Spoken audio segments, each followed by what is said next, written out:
Okay, let's talk real quickly about a concept known as factor of safety. So this is in chapter 25, tensile stress.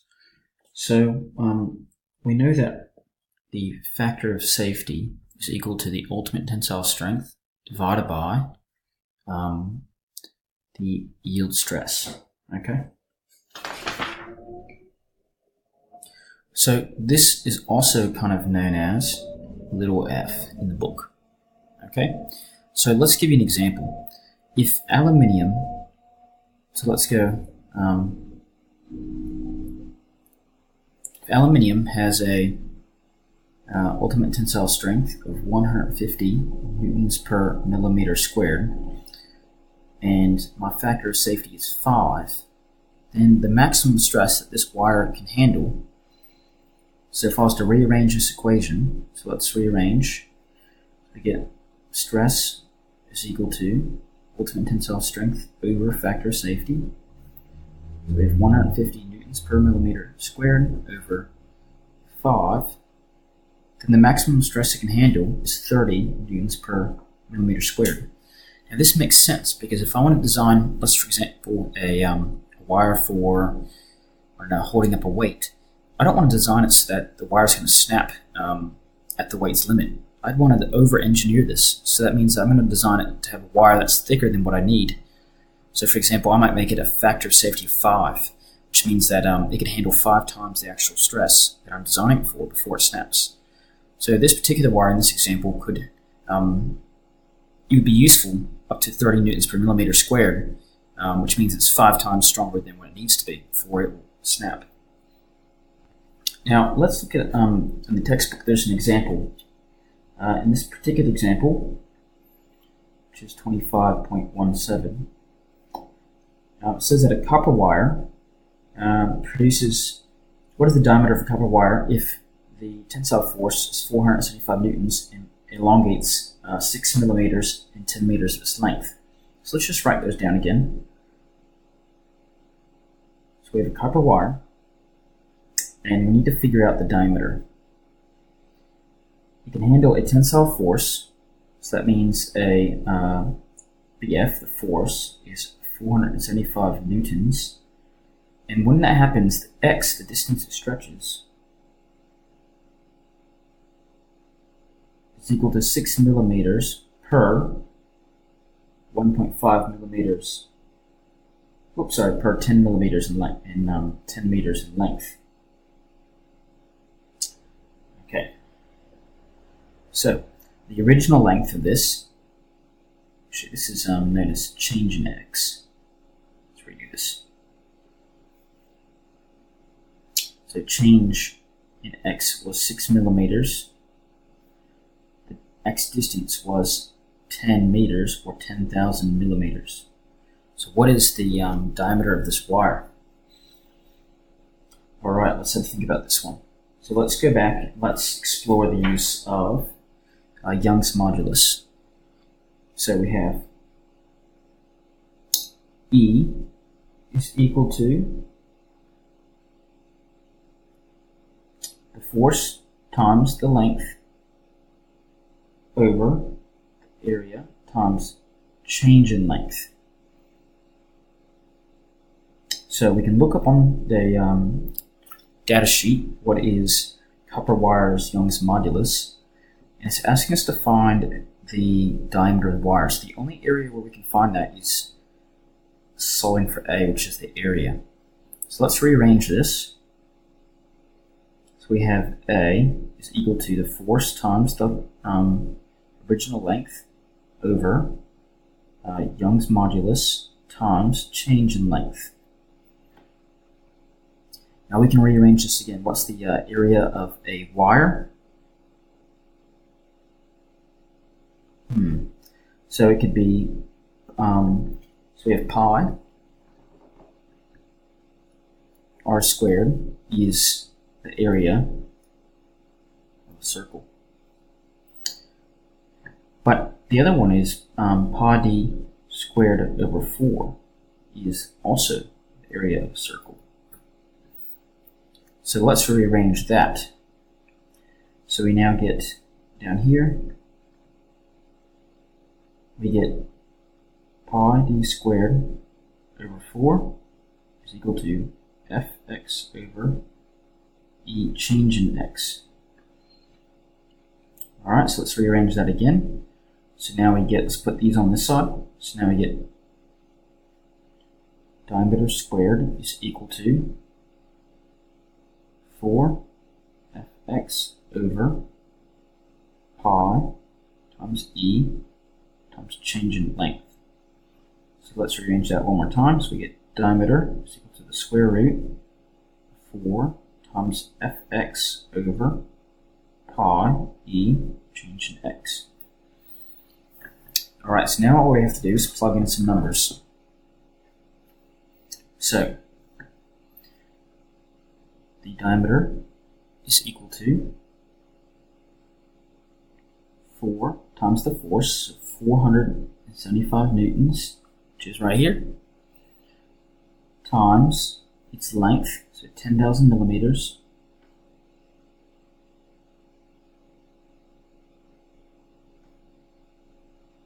now bear in mind this is going to give us an answer in millimeters here. Now we need to divide that by pi times Young's modulus. So Young's modulus of copper is 112,000 MPa.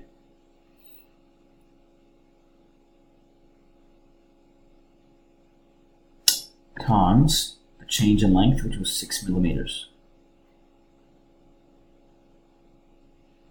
Alright, so if I plug that into my calculator, we get, this might be a bit of a complex one, so on the top line, 4 times 475 times 10,000, divide that by the bottom line, so we got pi times 112,000 times 6. So our diameter is 3 millimeters.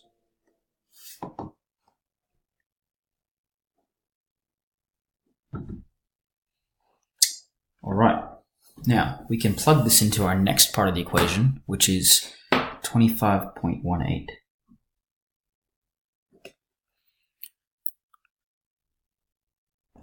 Okay, in the next problem, 25.18, it says a light fitting of mass 59.8 kilograms. So let's just draw a picture here. Okay.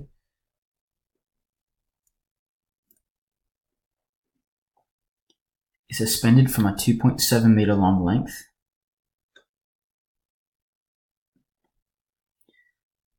and it's the same wire as before. Okay, so it's the same wire as before. So our wire is 3 millimeter diameter copper.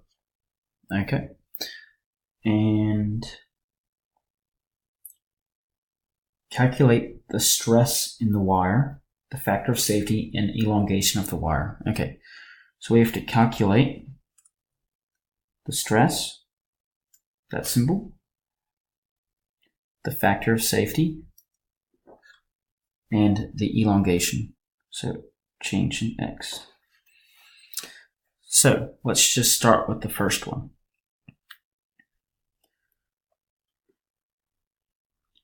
So what is the force pulling down on this wire? So this wire looks like this, and it's being yanked down by a force. So force is equal to mass times acceleration. So we have 59.8 kilograms times 9.8 meters per second squared. So there's a force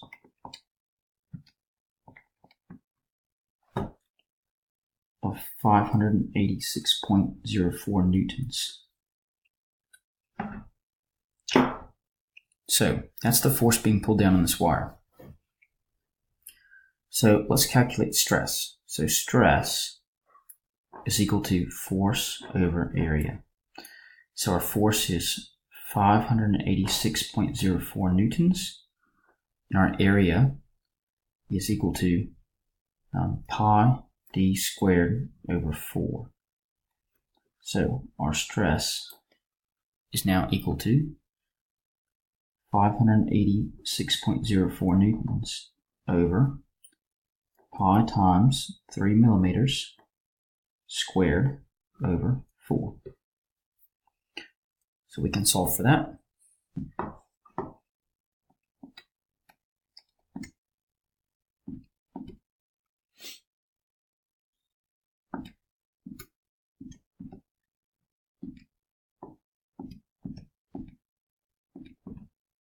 Oh. Okay, so our stress is 82.91 newtons per millimeter squared. Okay, next let's calculate our factor of safety. So the ultimate tensile stress of copper is, so we may have to look that one up. Let's see, what is the ultimate?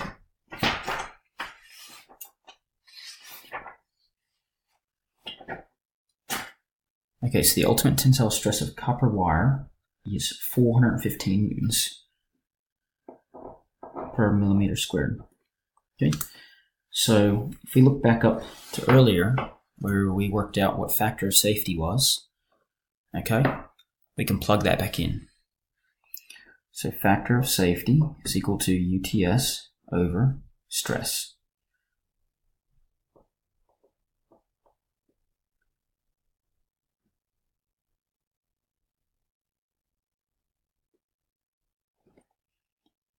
So our factor of safety is equal to 415 divided by 82.91. So 5. So our factor of safety is 5. So here's our stress. Here's our factor of safety. Kind of running out of room here, but now if I wanted to solve, let's just do it up here. If I wanted to solve for change in length, okay, we know that stress, we know that strain, let's see, do we have any, okay, strain is equal to change in length over original length. Now, change in x over x. Now, I don't know the change in length, and I don't know my strain, but I do know Young's modulus. So, E is equal to F times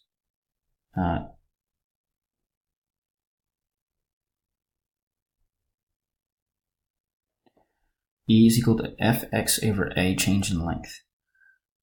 So we can rearrange this.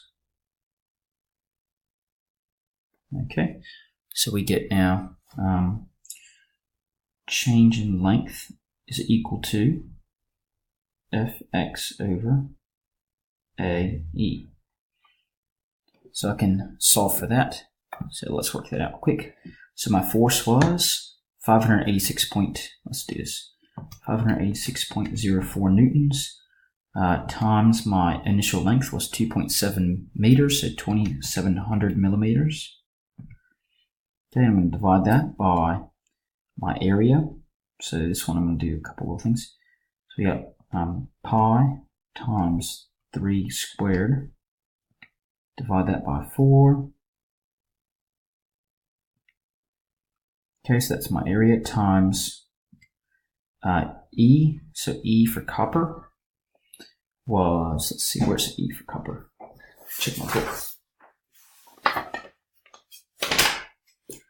Was 112,000.